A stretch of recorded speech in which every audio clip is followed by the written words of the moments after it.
Masih bersama saya Adini dan kembali kami sampaikan berita Padang hari ini.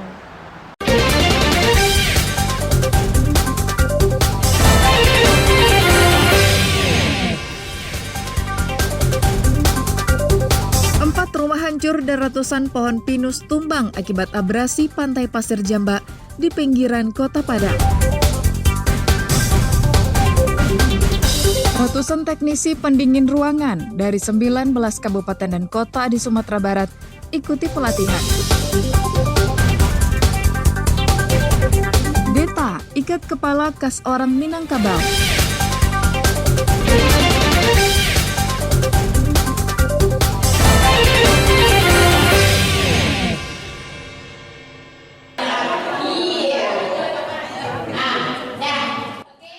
Banyak jenis ikat kepala laki-laki yang menyimbolkan suku budaya tertua di Indonesia. Kalau di Jawa dikenal dengan blangkon, di Bali dengan nama udeng, maka di Minangkabau dikenal dengan nama deta. Untuk terus melestarikan deta tersebut, pemerintah Kota Padang menggelar pelatihan pembuatan deta. Seperti yang dilakukan kepada 42 orang ibu-ibu rumah tangga di Pusat Kegiatan Pemuda Padang Youth Center. Sebelumnya, ibu-ibu ini diberikan pelatihan secara teori oleh instruktur dari Dinas Pariwisata Padang. Setelah itu, mereka pun langsung mempraktikkan membuat deta. Untuk membuat deta, dibutuhkan waktu hingga 2 jam. Agar lebih cepat, sudah ada bingkai berbentuk bulat, memanjang, seukuran kepala laki-laki. Setelah itu, mereka memasukkan kain dan menjahitnya di beberapa sudut agar deta menjadi kokoh. Salah seorang peserta pelatihan mengatakan, ilmu pelatihan yang diperolehnya akan dikembangkan di rumah. Sedangkan untuk pemasaran akan dijual secara daring.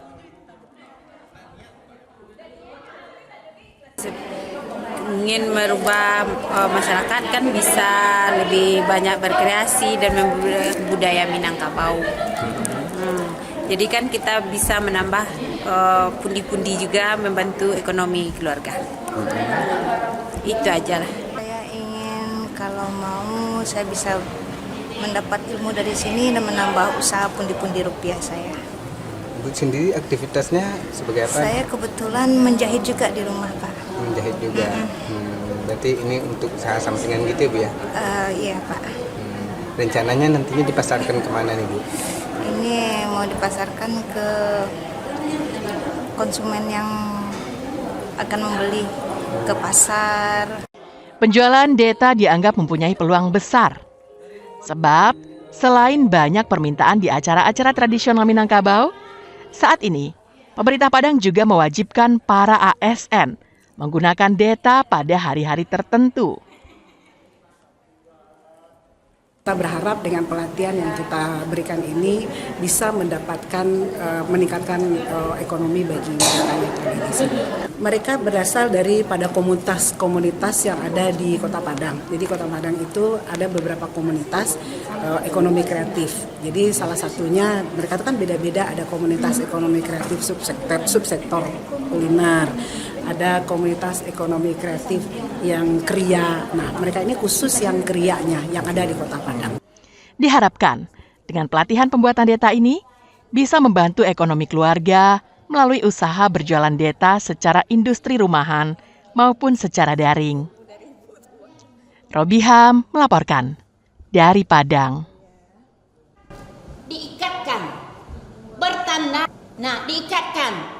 Tandanya silaturahminya deta rancak permata hati. Nah, kalau mampi ya kan?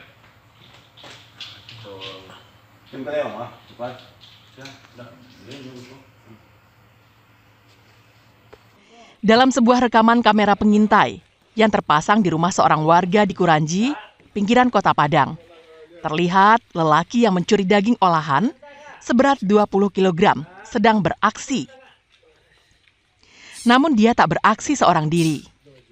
Usai menggasak daging olahan di lemari pendingin yang menjadi tempat penyimpanan, pelaku kabur dengan temannya menggunakan sepeda motor. Korban pencurian pun melaporkan kasus yang menimpanya ke polisi, disertai dengan bukti rekaman kamera pengintai. Petugas bergerak cepat meringkus para pelaku. Yang pertama ditangkap adalah Dayat di rumahnya di daerah Belimbing, Sabtu malam pekan lalu. Setelah itu petugas menangkap pelaku kedua yang bernama Robi di daerah Balai Baru. Dari mereka berdua, petugas menyita barang bukti daging olahan curian yang telah dijual kepada seorang penjual daging di daerah Bandar Buat. Setelah kita amankan 2 orang pelaku, depannya disangkakan dengan pasal 363 pencurian dalam rumah. Untuk pelaku 2 orang kita amankan di daerah Belimbing, Kecamatan Kuranji. Itu yang diambilnya apa nih, Bang? Itu yang diambil daging olahan seberat 20 kg.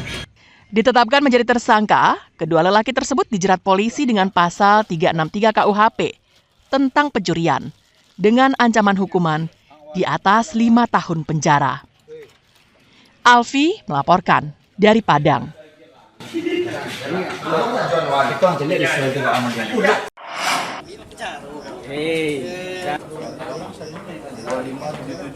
Dengan terjadi peristiwa polisi tembak polisi dan polisi tembak pelajar yang terjadi beberapa waktu lalu.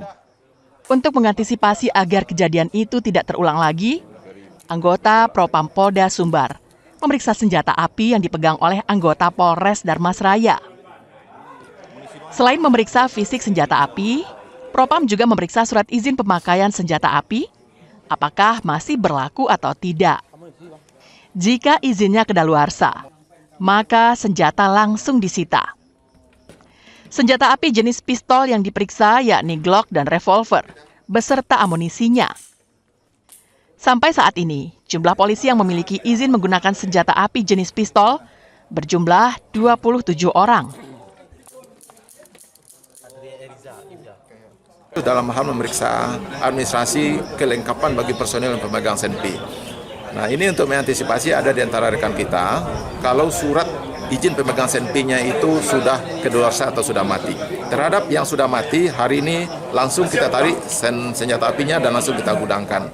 Dan kalau sekiranya ada 1 atau 2 bulan ke depan, yang akan mati surat izin pemegang SNP-nya, hari ini kita ingatkan mereka. Ini cuma untuk mengingatkan bahwasanya bagi personel pemegang SNP harus memiliki legalitas surat izin dari pimpinan untuk pemegang SNP. Tak hanya itu, anggota Propam juga melakukan tes urin kepada seluruh anggota Polres Darmasraya untuk mengetahui apakah yang bersangkutan terindikasi menggunakan narkoba. Selain itu, Propam juga memeriksa telepon genggam polisi untuk mengetahui apakah ada yang memiliki aplikasi judi daring. Hasilnya, tidak ada polisi yang menggunakan narkoba, serta tidak ditemukan aplikasi judi daring di telepon genggam polisi. Eko Pangestu melaporkan dari Darmasraya.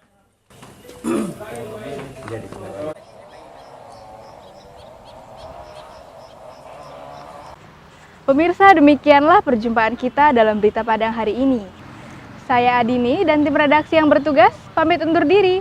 Selamat beraktivitas dan sampai jumpa.